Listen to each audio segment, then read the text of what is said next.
अस्सलाम वालेकुम दोस्तों। वेलकम है आप सबका एक और नई वीडियो में। अगर आप नए हैं तो चैनल को ज़रूर सब्सक्राइब करें और वीडियो पसंद आए तो लाइक और कमेंट करना मत भूलना। चलो शुरू करते हैं ऐसी कहानी जो शायद आपको अकेला ही ना सोने दे। मैं रज़ा हूँ, 27 साल का, सादकाबाद का रहने वाला हूँ। 2022 में डीजी खान में मुझे एक कंस्ट्रक्शन प्रोजेक्ट पर साइट सुपरवाइज़र की जॉब मिली। टेम्परेरी प्रोजेक्ट था, इसलिए मुझे कंपनी ने रहने के लिए एक पुराना क्वार्टर दिया।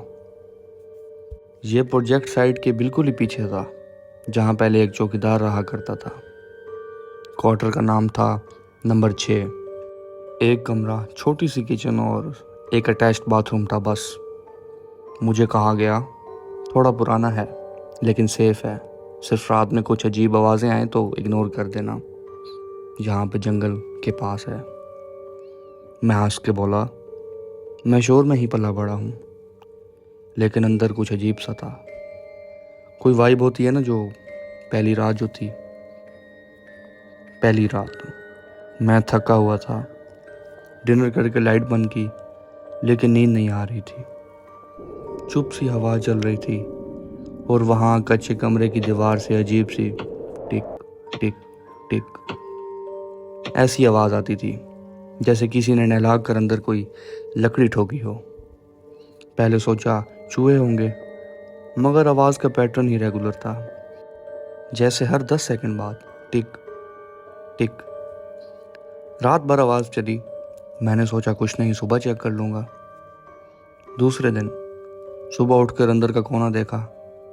दीवार तो बिल्कुल ही ठीक थी, कोई सुराख, कोई चूहे का निशान, कुछ भी नहीं। लेकिन एक चीज़ अजीब लगी, दीवार ठंडी थी, इतनी ठंडी कि जैसे अंदर किसी ने पानी फेंका हो। गर्मी के मौसम में भी वहाँ हाथ रखते ही ठंडक महसूस होती थी।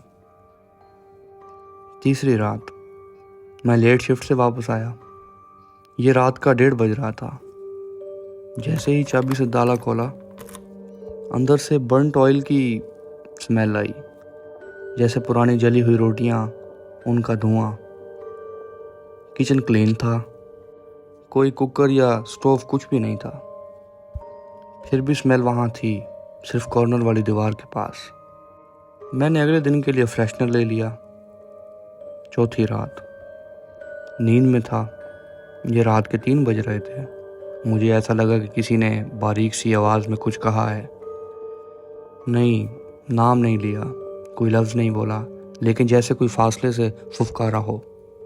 एक हल्की सी सांस, जो सिर्फ तब महसूस होती है जब कोई करीब होता है। मुझे लगा हेलोसिनेशन हो रहा है।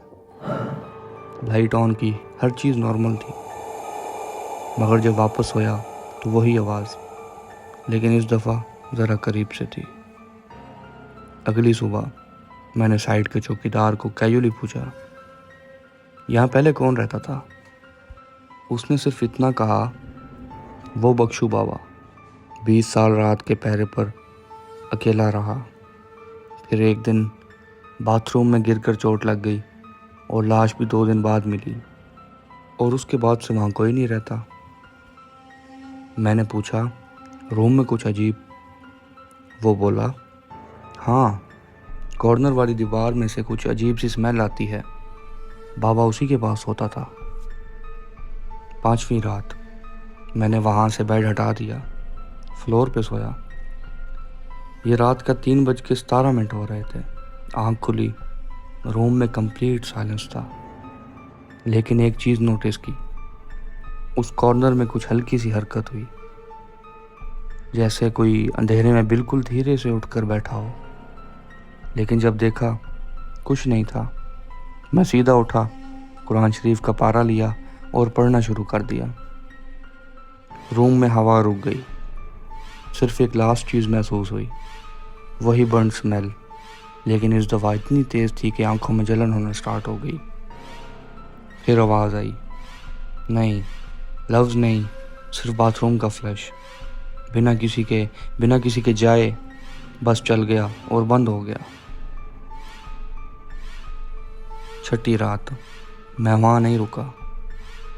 क्वार्टर नंबर 6 में ताला लगाया और कंपनी के गेस्ट हाउस में शिफ्ट हो गया। तब से एक आदत लग गई है। मैं जब भी नींद में हूँ, अगर हवा बंद हो जाए और कोई सांस सी महसूस हो, मैं सीधा उठता हूँ, लाइट ऑन करता हूँ और कॉर्नर की दीवार देखता हूँ, क्योंकि मुझे लगता है वो अब भी वहाँ बैठा होता है। सिर्फ उठकर बैठ जाता है, बोलता कुछ नहीं।